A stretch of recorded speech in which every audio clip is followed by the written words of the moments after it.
ஆண்டவர் உலக இரட்சகருமாகிய இயேசு கிறிஸ்துவின் நாமத்தினாலே அன்பின் வாழ்த்துக்களை நாங்கள் தெரியப்படுத்திக் கொள்கிறோம். ஆசீர்வதிக்கப்பட்ட அருமையான இந்த இரவேளையிலும் ரோமர் நிருபத்தை நாம் தொடர்ந்து தியானிப்பதற்கு தேவன் கொடுத்த நல்ல பாக்கியத்திற்காக கர்த்தரை துதிக்கிறேன். கர்த்தருடைய நாம் மகிமைப்படுவதாக. ஆலயத்திலும் ஆன்லைனிலும் இணைந்திருக்கிற உங்கள் யாவரையும் ஜோதிநகர் இந்திய தேவசேவை சார்பாக உங்களை மீண்டும் வாழ்த்துகிறேன். கர்த்தர் தாமே நம் ஒவ்வொருவரையும் ஆசீர்வதிப்பாராக. கடந்த நாட்களிலே நாம் ரோமருக்கு எழுதிய நிருபம் 2ஆம் அதிகாரத்தை நாம் தியானிக்க ஆரம்பித்திருக்கிறோம். பட்சபாதம் இல்லாதவர் என்கிறதான தலைப்பின் கீழாக முதல் 2 காரியங்களே பார்த்த. தீர்ப்பு சொல்வதிலே அவர்கிட்ட பட்சபாதம் கிடையாது. யூதனாக இருந்தாலும் சரி, கிரேக்கனாக இருந்தாலும் சரி, புறஜாதியாக இருந்தாலும் சரி, எந்த நிலைமையில் உள்ள ஐஸ்வர்யவான்களோ ஏழையோ படித்தவர்களோ பணக்காரர்களோ தீர்ப்புன்னு சொல்ல வந்தால் அவர் கரெக்டாக நம்முடைய ஆண்டவர் தீர்ப்பு சொல்லுகிறவர் என்பதை முதல் 5 வசனத்துடைய அடிப்படையில் சிந்தித்தோம். 2வது 6லிருந்து 10 வரைக்கும் பலனளிப்பதில் தேவன் பட்சபாதம் இல்லாதவர். நாம் நன்மை செய்தால் கர்த்தர் நமக்கு நன்மையான ஈவுகளை தந்து நடத்துகிறவர். மனுஷனை நம்பி நம்ம எந்த நற்கிரியைகளும் செய்யக்கூடாது என்பதை பார்த்தோம். ஏன் அப்படின்னா, நன்மை செய்வதிலும் நற்கிரியை செய்வதிலும் மனிதர்கள் நிமித்தமாக நமக்கு என்ன வரும் அப்படின்னா சோர்வு உண்டாகும். ஆமென், சோத்திரம். யாருக்கு நன்மை செய்தோமோ அவர்களே பின்னாடி என்ன செய்வாங்க, எதிரிகளாய் வரக்கூடிய வாய்ப்புகள் மிக அதிகம். அப்படிப்பட்ட துரோகிகள் எதிரிகள் என்பவர்கள் ஏற்கனவே பிறப்பதில்லை, கால சூழ்நிலைகள் தான் என்ன செய்கிறாங்க, உருவாகிறார்கள்.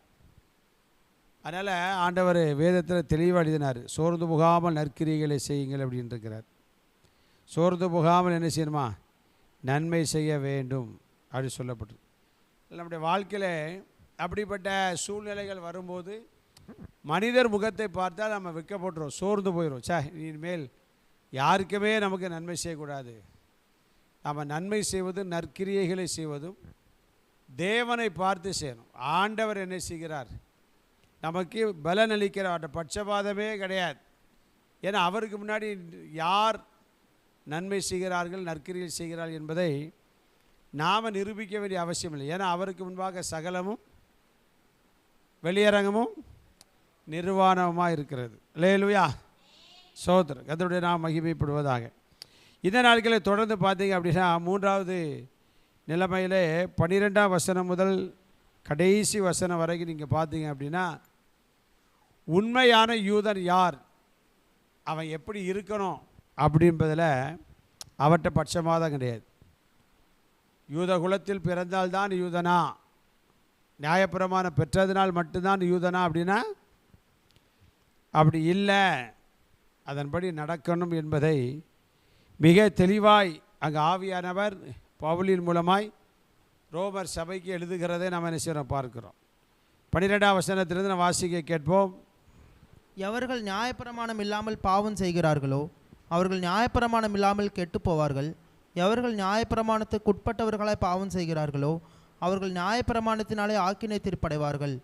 நியாயப்பிரமாணத்தை கேட்கிறவர்கள் தேவனுக்கு முன்பாக நீதிமான்கள் அல்ல, நியாயப்பிரமாணத்தின்படி செய்கிறவர்களே நீதிமான்கள் ஆக்கப்பட்டிருக்கிறார்கள். அன்றியும் நியாயப்பிரமாணம் இல்லாத புறஜாதிகள் சுபாவமாய் நியாயப்பிரமாணத்தின்படி செய்கிற போது நியாயப்பிரமாணம் இல்லாத அவர்கள் தங்களுக்கு தாங்களே நியாயப்பிரமாணமாய் இருக்கிறார்கள். அவருடைய மனசாட்சியும் கூட சாட்சியிடுகிறதுனாலும் குற்றம் உண்டு குற்றமில்லை என்கிற அவர்களுடைய சிந்தனைகள் ஒன்றை தீர்க்கிறதுனாலும் நியாயப்பிரமாணத்திற்கு ஏற்ற கிரியை தங்கள் இருதயங்களில் எழுதியிருக்கிறது என்று காண்பிக்கிறார்கள். என் சுவிசேஷத்தின்படியே தேவன் இயேசு கிறிஸ்துவை கொண்டு மனுஷனுடைய அந்தரங்கங்களை குறித்து நியாய தீர்ப்பு கொடுக்கும் நாளிலே இது விளங்கும். நீ யூதனா, அது எப்போ தெரியும் அப்படின்னா, அது ஆண்டவர் நியாய தீர்ப்பு கொடுக்கிற நாளிலே அது தெரியும் என்று சொல்லப்படுகிறது. அப்போ 12ஆம் வசனத்தில் என்ன வாசிக்கிறோம் அப்படின்னா, ஒருவன் நியாயப்பிரமாணம் இல்லாமல் பாவம் செய்கிறார், யார் செய்தாலும் அவங்க நியாயப்பிரமாணம் இல்லாமல் என்ன செய்வாங்க, கெட்டு போயிடுவாங்க. நியாயப்பிரமாணத்துக்கு உட்பட்டவர்களாய் பாவம் செய்தால் நியாயப்பிரமாணத்திற்கு என்ன செய்கிறாங்க, நியாயப்பிரமாணத்தினாலே ஆக்கினை தீர்ப்படைகிறார்கள். இப்போ என்ன அப்படின்னா, பாவங்கிறத அவன் நியாயப்பிரமாணத்தை வச்சு செய்தாலும் சரி, அதுக்கு இல்லாமல் செய்தாலும் சரி, பாவம் பாவம்தான். அவன் யூதனாக இருந்தாலும் அது தவறுதான் என்பதை அங்கே ஆண்டவர் என்ன செய்கிறாரு, சுட்டி காண்பிக்கிறதே பாருங்கள். தப்பு செய்தால் அவன் யூதன் அல்ல அப்படிங்கிறார். அடுத்து நம்ம அங்கே வாசிக்கும் போது பார்த்திங்கன்னா, நியாயப்பிரமாணத்தை கேட்கிறவர்கள் நீதிமான்கள் அல்ல, நியாயப்பிரமாணத்தின்படி செய்கிறவர்களே நீதிமான்கள். ஏன்னா யூதர்கள் நாங்கள் தான் நீதிமான்கள், நாங்கள் தான் நியாயப்பிரமாணத்துக்கு உட்பட்டவர்கள், நாங்கள் கரெக்டாக இருக்கிறோம் அப்படி சொல்கிறாங்க. பாவம்னு வந்தால் யார் செய்தாலும் தப்பு தான். அது யூதனுக்கு ஆண்டவர் என்ன செய்ய மாட்டார், நீ பாவம் செய்யணும் அனுமதி கொடுக்க மாட்டார்.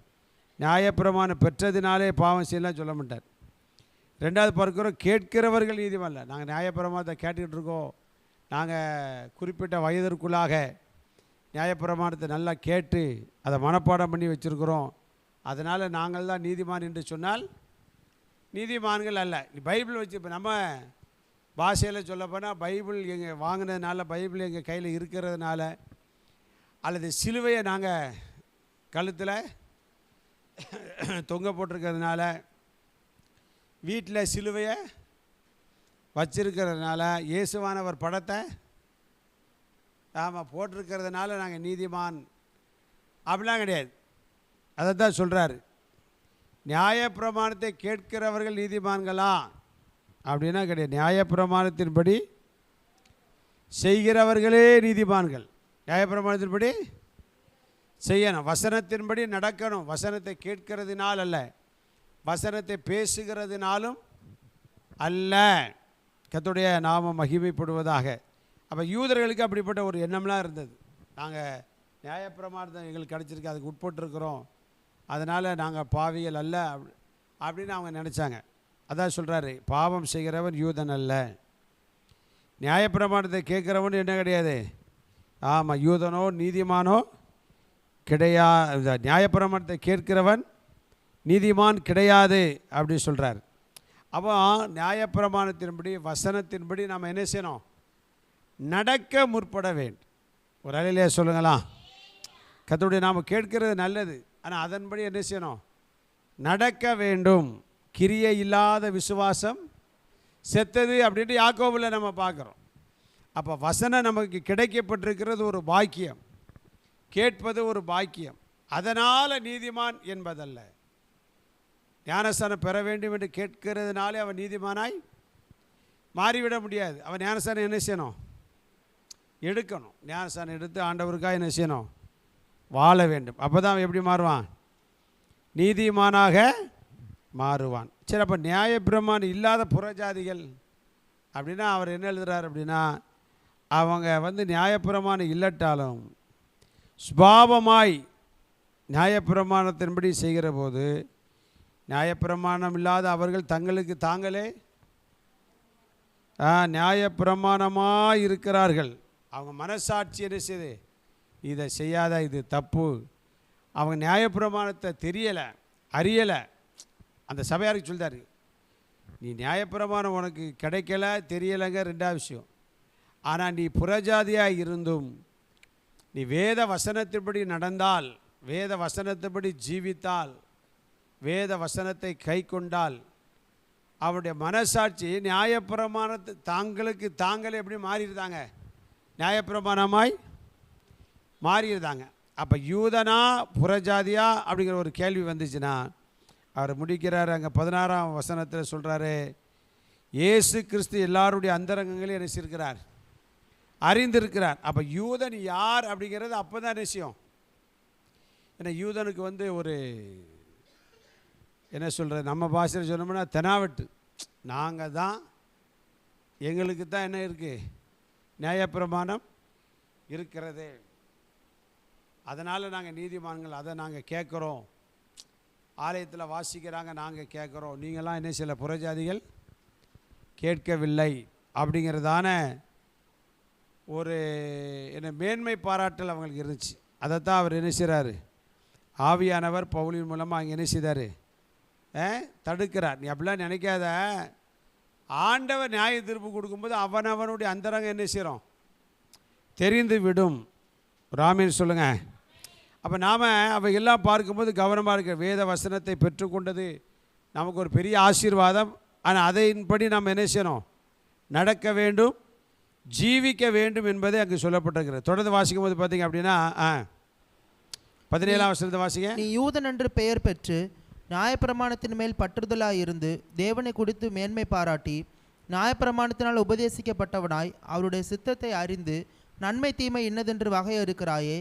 நீ உன்னை குருடருக்கு வழிகாட்டியாகவும் அந்தரங்கத்தில் உள்ளவர்களுக்கு வெளிச்சமாகவும் பேதைகளுக்கு போதகனாகவும் குழந்தைகளுக்கு உபாத்தியாயனாகவும் நியாயப்பிரமாணத்தின் அறிவையும் சத்தியத்தையும் காட்டிய சட்டமுடையவனாகவும் எண்ணுகிறாயே. இப்படி இருக்க மற்றவனுக்கு போதிக்கிற நீ உனக்கு தானே போதியாமல் இருக்கலாமா? களவு செய்யக்கூடாதென்று பிரசங்கிக்கிற நீ களவு செய்யலாமா? யூதருடைய மேன்மையை அங்கே என்ன செய்தார்? சுட்டி காண்பிக்கிற. யூதன் என்று என்ன செய்தான்? பெயர் பெற்றாச்சு. நியாயப்பிரமாணத்தின் மேல் என்ன செய்தான்? பற்றுதலாக இருக்கிறாய். நியாயப்பிரமாணத்தை குறித்து என்ன செய்தாய்? மேன்மை பாராட்டி நியாயப்பிரமாணத்தில் உபதேசிக்கப்பட்டவனாய் சித்தத்தை அறிந்து நன்மை தீமை என்னதென்று எல்லாம் சொல்லுகிறது கரெக்ட். ஆனால் குருடனுக்கு வழிகாட்டியாகவும் அந்தகாரத்தில் உள்ளவர்களுக்கு வெளிச்சமாகவும் பேதைகளுக்கு போதகனாகவும் குழந்தைகளுக்கு வாத்தியார் டீச்சராக இருக்கிறான். அவனை கண்டித்து நடத்துகிறவனாக இருக்கிறான். நியாயப்பிரமாணத்தை அறிவிய சத்தியத்தை காட்டிய சட்டமுடையவனாக என்ன செய்கிறா இருக்கிறா. உனக்கு நீ போதிக்காமல் இருக்கலாமா அப்படி சொல்லப்பட்டிருக்கு. அப்போ நமக்கு நாமே என்ன செய்யணும்? இது எல்லாம் யூதருடைய மேன்மை பாராட்டல். எப்படி? நான் யூதன் ஒன்று, நியாயப்பிரமாணத்தில் போய் நான் பற்றுதலாக என்ன செய்கிறேன் இருக்கிறேன். தேவன் எனக்கு நியாயப்பிரமாணத்தை நினைச்சிருக்கிறார், தந்திருக்கிறார். இப்போ யூதனை விட்டுருங்க, அவன் அப்படி தான் மேன்மை பாராட்டினான். அதை பற்றி அவனுக்கு எல்லாம் தெரியுது. ஆனால் அவன் ஒன்றிலும் அதன்படி என்ன செய்வதில்லை, நடப்பது கிடையாது. அதனால தானே இயேசுவை கொலை செய்ய தேடுதான். பாருங்களா, ஓய்வு நாளில் என்ன செய்யக்கூடாது? பொதுவாக சொல்லுவாங்க, கோழி முட்டை போட்டால் கூட அந்த கோழி முட்டையை நிச்சய மாட்டான், சாப்பிட மாட்டான் அப்படிம்பாங்க. எஸ்ரா நெகேமியாவெல்லாம் பார்க்கும்போது அந்த ஓய்வு நாளை எவ்வளவு வைராக்கியமாக இருந்தாங்க அப்படின்ட்டு. ஆனால் இவன் என்ன செய்வான்? இதெல்லாம் இருக்கிற சரி, ஆனால் வேத வசனத்தின்படி ஒருபோது என்ன செய்ய மாட்டான், நடக்கவே. ஆனால் அவனுக்கு ஒரு மேன்மை பாராட்டுருக்கு. என்ன மேன்மை? நான் யார்? யூதன். இன்றைக்கு அநேகர்கிட்ட அப்படிப்பட்ட ஒரு எண்ணங்கள் தான் இருக்குது. எங்கள் அப்பா கிறிஸ்தவர், அவர் கிறிஸ்தவர் அப்படிங்கிற ஒரு பெருமை. பெந்தேகோஸ்து சபைக்கு போகிறாங்க ஒரு பெருமை, அந்த கோயிலுக்கு போகிற பெருமை, எங்கள் கோயில் பெருசாக இருக்கிறங்கிறதான பெருமை. இந்த பெருமை எல்லாம் ஒரு மனிதனை ஆவிக்குரிய யூதனாக மாற்றுமா அப்படின்னா மாற்றாது. அல்லேலூயா, கர்த்தருடைய நாம் மகிமைப்படுவதாக. அதான் கேட்குறாரு, மற்றவனுக்கு போதிக்கிற நீ உனக்கு தானே போதியாமல் இருக்கலாமா? ஒரு அலையிலே சொல்லுங்க. நமக்கு நாமே என்ன செய்யணும்? போதிக்க வேண்டும். அப்படி போதிக்கலை அப்படின்னா நம்ம வாழ்க்கை என்ன செய்கிறோம்? யூதனுடைய பட்டியலிருந்து நீக்கப்படும். அதுலேருந்து தானாக நம்ம விலகிறோம். அவன் மாம்சத்தில் நான் யூதன், நியாயப்பிரமாணம் எனக்கு தெரியும், நியாயப்பிரமாணத்தை கேட்டுட்ருக்கேன், நியாயப்பிரமாணத்தினுடைய நன்மை தீமை எனக்கு நல்லா தெரியும், அதனால் குருடனுக்கு நான் பாதையை நியாயப்பிரமாணம் தெரியாதவனுக்கு நான் கற்றுக் கொடுக்குறேன் அப்படிலாம் பேசினாலும் உனக்கு நீ போதிக்கிறையா? அதை விவரமாக சொல்லார் பாருங்க. விபச்சாரம் செய்யக்கூடாது என்று சொல்லுகிற நீ விபச்சாரம் செய்யலாம். அப்போ அவன் செய்திருக்கான். விக்கிரங்களை அருவருக்கிற நீ நியாயப்பிரமாணத்தை மேன்மை பாராட்டுகிற நீ நியாயப்பிரமாணத்தை மீறி நடந்து தேவனை கனவீனம் பண்ண. அப்போ கனவீனம் பண்ண, நியாயப்பிரமாணத்தை மீறி நடந்து என்ன செய்கிறான்? கனவீனம் பண்ணுகிறான். அப்போ இவன் பிரசங்கம் பண்ணுறதுக்கு ஏற்றாப்புல இவன் மேன்மை, யூதர்கள் மேன்மை பாராட்டுக்கு ஏதுவாக அவர்களுடைய செயல்பாடுகள் நடக்கைகள் என்ன செய்யலை, காணப்படவில்லை. அல்லேலூயா. புறஜாதியாருக்கு எழுதுகிறாரு, யூதர்களுக்கு மேன்மை, அதனால் நீ கவனமாக இருந்துக்கிடணும் அப்படிங்கிறார். ஒன்று, இவர்களுக்கு கொடுத்த பாக்கியத்தையும் சொல்கிறாரு. அந்த பாக்கியத்தைக்கு சுதந்திரவாளியான யூதர்கள் அதை இழந்து போயிட்டாங்க அப்படிங்கிறதையும் அவங்களுக்கு என்ன செய்கிறாரு? சுட்டி காட்டுறாரு. நீங்கள் அதில் என்ன செய்யணும்? விழாதபடிக்கு ரொம்ப கவனமாய் இருக்க வேண்டும். அதை தான் கடைசி 12, 13, 14 என்ன செய்கிறாரு? திரும்ப அவர்களுக்கு அதை நினைப்பூட்டுகிறதை எப்படி நடக்கணும் அப்படின்னு சொல்கிறத பார்க்குறோம். சரி, தேவனுடைய நாம் மகிமைப்படுவதாக. அப்படி 25ஆம் வசனத்தை வாசிப்போம். நீ நியாயப்பிரமாணத்தை கை கொண்டு நடந்தால் விருத்த சேதனம் பிரயோஜனம் உள்ளதுதான். நீ நியாயப்பிரமாணத்தை மீறி நடந்தால் உன் விருத்த சேதனம் இல்லாமை ஆயிற்றே. மேலும் விருத்த சேதனம் இல்லாதவன் நியாயப்பிரமாணத்துக்கேற்ற நீதிகளை கை கொண்டால் அவனுடைய விருத்த சேதனம் இல்லாமை விருத்த சேதனம் என்று எண்ணப்படும் அல்லவா? சுபாவத்தின்படி விருத்த சேதனம் இல்லாதவனாய் இருந்தும் நியாயப்பிரமாணத்தை நிறைவேற்றுகிறவனாய் இருந்தால் அவன் வேத எழுத்தும் விருத்த சேதனமும் உள்ளவனாய் இருந்தும் நியாயப்பிரமாணத்தை மீறுகிற உன்னை குற்றப்படுத்துவான் அல்லவா? ஆதலால் புறம்பாக யூதனானவன் யூதன் அல்ல, புறம்பாக மாம்சத்தில் செய்யப்படும் விருத்த சேதனமும் விருத்த சேதனம் அல்ல, உள்ளத்திலே யூதனானவனே யூதன். எழுத்தின்படி உண்டாகாமல் ஆவியின்படி இருதயத்தில் உண்டாகும் விருத்த சேதனமே விருத்த சேதனம். இப்படிப்பட்டவனுக்கு புகழ்ச்சி மனுஷராலே அல்ல தேவனாலே உண்டாயிருக்கிறது. கர்த்தருடைய நாமம் மகிமைப்படுவதாக. ஸ்தோத்திரம். அங்கே என்ன சொல்லப்பட்டிருக்கு அப்படின்னா, நியாயப்பிரமாணம் அதனால் நான் விருத்த சேதனம் பண்ணேன் அப்படின்னு சொல்லுகிற நீ அதன்படி நடந்தால் உனக்கு எப்படிப்பட்டதுதான் நல்லது. நியாயப்பிரமாணத்தின்படி ஆமாம் நடந்தால் நல்லது. ஆனால் இவன் என்ன செய்கிறான்? மீறி நடக்கிறான். அல்லேலூயா. எப்படி நடக்கிறான்? நியாயப்பிரமாணத்தை மீறி நடக்கிறபடினாலே அவன் என்ன நினைக்கிறான் அப்படின்னா, விருத்த சேதனம் பண்ணிவிட்டால் நாம் யூதனாயிட்டோம், நியாயப்பிரமாணத்தை கடைபிடிக்கணும். ஆனால் அவர் சொல்கிறாரு, நீ அவரை மீறி நடந்தால் நீ பண்ணிய விருத்த சேதனத்தினால ஒரு பிரயோஜனமும் உனக்கு கிடையாது. அல்லேலூயா. ஸ்தோத்திரம். அதனால் அப்போ அது நீ விருத்த சேதனம் பண்ணி என்ன இல்லை, பிரயோஜனம் கிடையாது. ஒரு சத்தியத்தை அறிந்து அதன்படி நடந்தால்தான் பிரயோஜனம் என்பது மிக தெளிவாய் எழுதுகிறார். நீ மேன்மை பாராட்டுறதுனால ஒரு பிரயோஜனமும் கிடையாது. அதான் பவுல் ஊழியங்களை போகும்போது புறஜாதி சபையில் யூதர்கள் நெருக்கிறாங்க. நீங்கள் என்ன செய்யணும்? விருத்த சேதனம் பண்ண வேண்டும் என்கிறதான மாம்சீக அடையாளங்களை செய்ய வேண்டும் என்று நெருக்கிறாங்க. அதுக்கு தான் அந்த எருசலேமில் ஒரு கவுன்சில் கூடி தீர்மானம் எடுத்தாங்க. என்ன எடுத்தாங்க? விக்கிரகங்களுக்கு படைத்ததற்கு, நெருக்குண்டு செத்ததற்கு, இதுக்கெல்லாம் வேசித்தனத்திற்கு என்ன செய்யணும்? நீங்கள் விலகி இருக்க வேண்டும் என்று சொல்லி அங்கே என்ன செய்தாங்க? ஒரு தீர்மானம் எடுக்கிறதை நாம் அங்கே வாசிக்கிறோம். கர்த்தருடைய நாமம் மகிமைப்படுவதாக. ஏன்னா புறஜாதிகளை விருத்த சேதனம் பண்ண வேண்டும் என்கிறதான ஒரு பிரச்சனை என்ன செய்கிறது? எழும்புகிறது. கர்த்தருடைய நாமம் மகிமைப்படுவதாக. ஆனால் அதுக்கு ஒரு முடிவு கட்டணும் இல்லையா?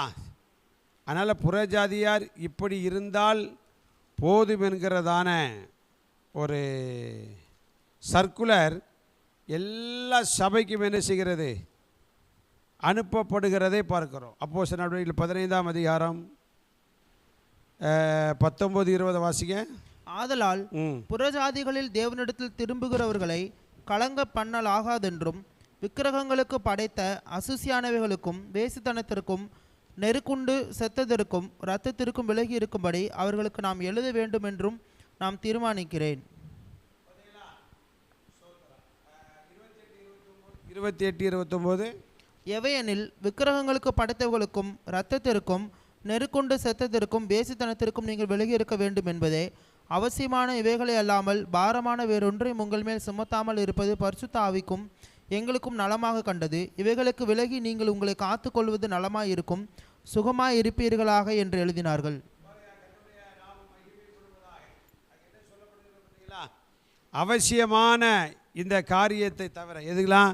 விக்கிரகங்களுக்கு படைத்தது, வேசித்தனம், நெருக்குண்டு செத்தது, இரத்தத்திற்கு என்ன செய்யணும்?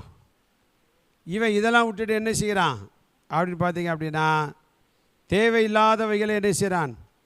மேன்மை பாராட்டுகிறதை நாம் என்ன செய்கிறோம்? பார்க்கிறோம். கர்த்தருடைய நாமம் மகிமைப்படுவதாக. அதனால் நம்முடைய வாழ்க்கையில் பைபிள் வச்சுருக்கிறோம், சிலுவை போட்டிருக்கோம், கோயிலுக்கு போகிறோம் என்பதை மட்டும் தேவன் அங்கீகரிப்பதில்லை.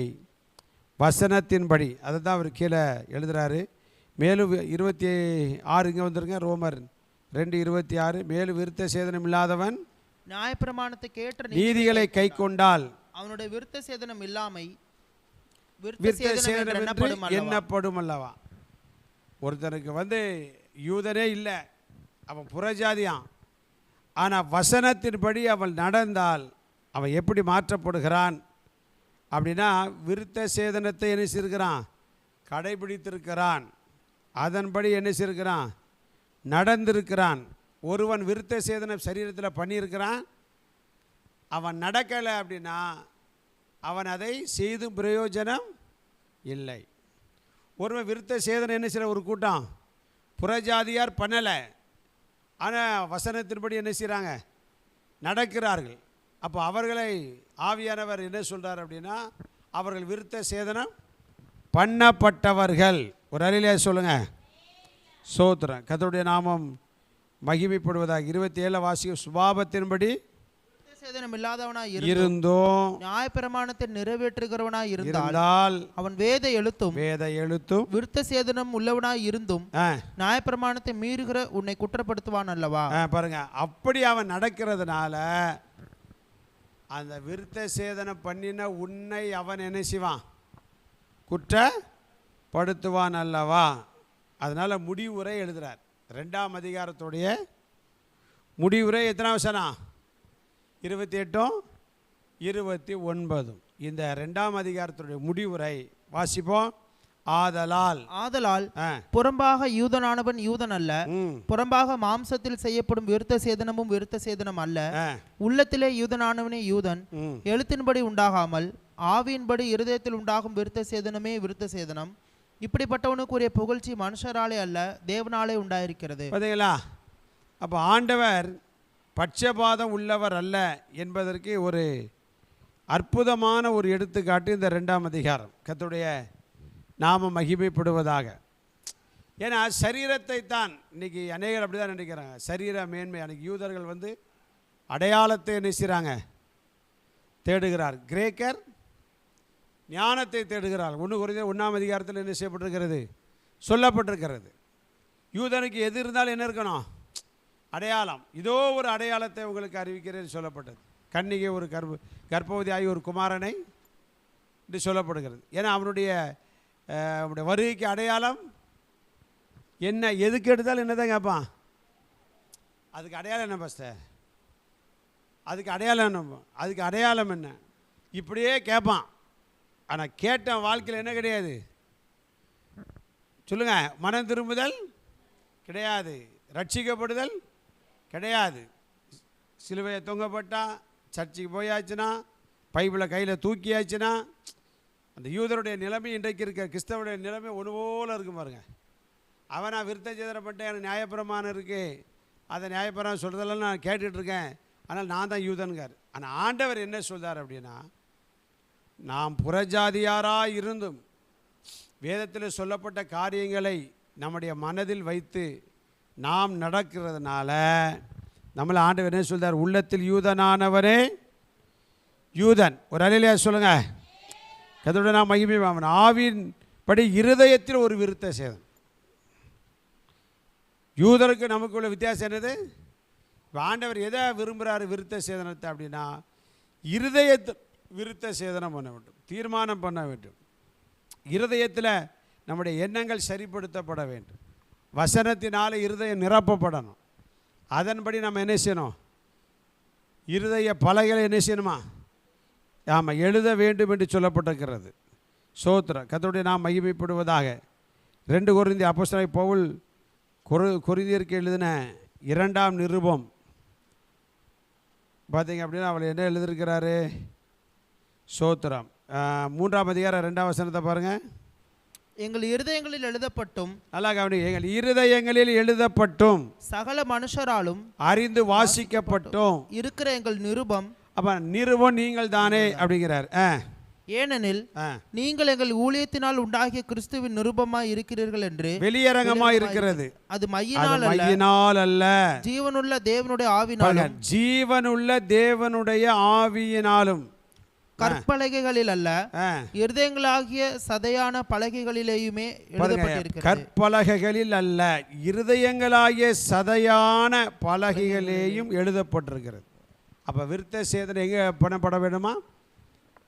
சதையாலான இருதயத்தில். ஒரு அலையிலையா சொல்லுங்களா? அதைத்தான் பரலோகம் அங்கீகரிக்கிறது. அதனால் ரோமாபுரி சபைக்கு எழுத, நீ போகிற ரூட்டு கரெக்டியா, நீ யூதனை பார்த்து அதை கடைப்பிடிக்காதனை பார்த்து நீ என்ன செய்யாத, கெட்டு போயிடாத.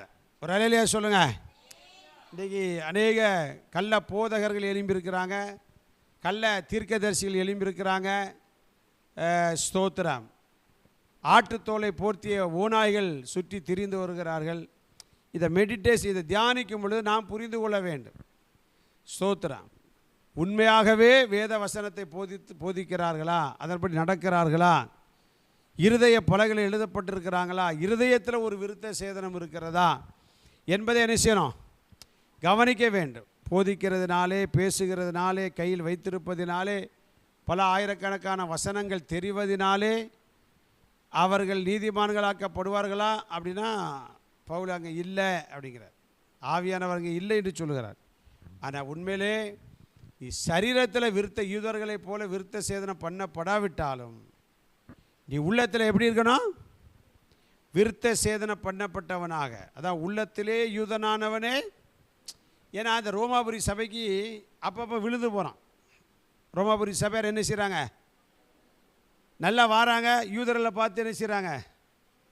அவர்களோடு வியாபார தொடர்பு இருக்குது. அதனால் அப்போ அவர்களை போல தான் மாறணுமோ அப்படி ஒரு கோஷ்டிகளுக்கு என்ன செய்யுது? கொஞ்சம் சந்தேகம் வருது. அப்போ நாம் விருத்த சேதனம் இல்லாமல் நடந்து பிரயோஜனம் இல்லையோ அப்படிங்கிற ஒரு சந்தேகம் வருகிறபடினாலே அவர்களுக்கு தெளிவாய் விளக்குகிறார்கள். நியாயப்பிரமாணம் ஒன்றும் கிடையாதுப்பா, தேவனுடைய வசனத்தின்படி நடப்பது தான். லேலுயா சொல்லுங்கள், லேலுயா. அப்போது பைபிள் வச்சிருப்பதோ, சர்ச்சைக்கு போகிறதோ, ஞானஸ்தானம் எடுப்பதோ சரீரப்பிரகாரமான புறம்பான ஒரு காரியம் வேண்டாம் என்பதல்ல. சர்ச்சைக்கு போகணும், ஞானஸ்தானம் எடுக்கணும், அபிஷேகம் பெறணும். ஆனால் விசேஷமாய் நம்முடைய நடக்கை எப்படி இருக்கணும்? வசனத்தின்படி நாம் என்ன செய்யணும்? வாழணும், கை கொள்ள வேண்டும். அதைத்தான் சொல்கிறார். மனுஷனால் இவனுக்கு புகழ்ச்சி வருதா இல்லையான்னு சொல்ல முடியாது, ஆனால் தேவனால் புகழ்ச்சி வரும். ஒரு அலையிலையா சொல்லிடுங்களா? கர்த்தருடைய நாமம் மகிமைப்படுவதாக. ஆனால் நம்ம உள்ளத்தில் யூதனாக என்ன செய்யணும்? வாழணும். வேதத்தில் சில எக்ஸாம்பிள்ஸ் எல்லாம் இருக்குது. தானியேல், அனனியா, அசரியா, மிசாவேல் இருதயத்தில் என்ன செய்தாங்க? தீர்மானம் எடுத்தார். அல்லேலூயா. குறிப்பாக பார்த்தீங்கன்னா தானியேல் அப்படி தான். அவர் அப்படி இருந்ததுனால தான் இந்த 4 பேரில் நம்பர் 1 தானியேலாய் மாறினான். 4 பேரை பற்றி என்ன செய்யப்படலை? பிரியமான புருஷர்களே அப்படிலாம் சொல்லப்படலை. தானியேலை பற்றி மட்டும்தான் சொல்லப்பட்டது. தானியேலோடு இவங்க என்ன செய்தாங்க? இசைந்திருந்தார்கள், இணைந்திருந்தார்கள், ஒத்துழைப்பு கொடுத்தாங்க. ஆனால் அந்த இருதய தீர்மானம் என்பது முதல்ல வந்தது யார்கிட்ட தான்? தானியேலிடம் தான். அப்போ நம்முடைய வாழ்க்கையில் இருதயத்தில் ஒரு தீர்மானம் சரியாய் தெளிவாக என்ன செய்யணும்? ரேகாபியருடைய குமாரரை போய் பாரு அப்படிங்கிறார் எரேமியா புஸ்தகத்தில். நீ அவங்கள போய் என்ன செய், போய் பார்த்து அவனை என்ன செய்து, ஆமாம், சர்ச்சுக்கு வர சொல்லி ஒரு ரூமில் கூட்டு போய் மதுபானத்தை, திராட்சை ரசத்தை குடிக்க சொல்லி பாரு அப்படிங்க. அவன் குடமாக கொண்டு வச்சுக்கிட்டு அவங்கள கூப்பிட்டு விட்டு குடி அப்படின்னா அவங்க என்ன சொன்னாங்க? எங்கள் அப்பா யாருக்கெனவே எங்களுக்கு நினச்சிருக்கிறாரு, சொல்லியிருக்கிறாரியா? அவர் என்ன கிடையாது, திராட்சை ரசம்லாம் எங்கள் பரம்பரைக்கே கிடையாது, அதனால் என்ன செய்ய மாட்டோம், நாங்கள் அந்த வேலையே கிடையாது அப்படி என்று வேத வசனத்துப்படி நடந்தார்கள். அதனால தான் தேவன் வேத புஸ்தகத்தில் என்ன செய்தார்? கர்த்தருடைய நாமம் மகிமைப்படுவதாக. தேவன் அவர்களை குறித்து என்ன செய்தார்? எழுதினார். கேட்போம், வாசிப்போம். நீங்களும் உங்கள் பிள்ளைகளும் என்றென்றைக்கும் திராட்சரசம் குடியாமலும் வீட்டை கட்டாமலும். எரேமியா 35:7. வீட்டை கட்டாமலும் விதையை விதையாமலும் திராட்சை தோட்டத்தை நாட்டாமலும் அதை கையாளாமலும் உங்களுடைய எல்லா நாட்களிலும் கூடாரங்களிலே குடியிருப்பீர்களா? இதெல்லாம் தெளிவாக சொல்லியிருக்கிறாரு. ஆனால் எங்கள் அப்பா சொல்லியிருக்காரு, நாங்கள் நடக்க முடியாத அந்த தீர்மானத்தில் இருதயத்தில் என்ன செய்தாங்க? விருத்த சேதனம். விருத்த சேதனம்னா தீர்மானம். ஒரு அலையிலையா சொல்லுங்களா?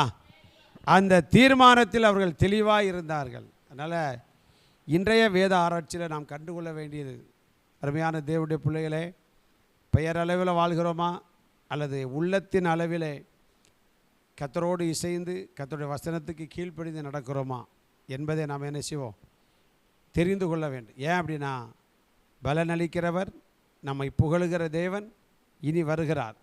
அவர்கிட்ட ஒரு பட்சபாதமும் என்ன செய்யாது, கிடையாது. எதில் தீர்ப்பு சொல்வதில் பட்சபாதம் கிடையாது, பலன் திரும்ப கொடுப்பதில் பட்சபாதம் கிடையாது, உண்மையான யூதன் யார் என்பதில் கண்டுபிடிப்பதில் அவர்கிட்ட என்ன கிடையாது, பட்சபாதம் கிடையாது. அதனால் நாம் என்ன செய்வோம், உண்மையாய் வாழ்வோம், ஆவிக்குரிய யூதர்களாய் ஜீவிப்போம். வருகிற நாட்களில் தொடர்ந்து நாம் இந்த ரோமர் புஸ்தகத்தை தியானிக்க கர்த்தர் நமக்கு கிருபை தருவாராக. ஆமென்.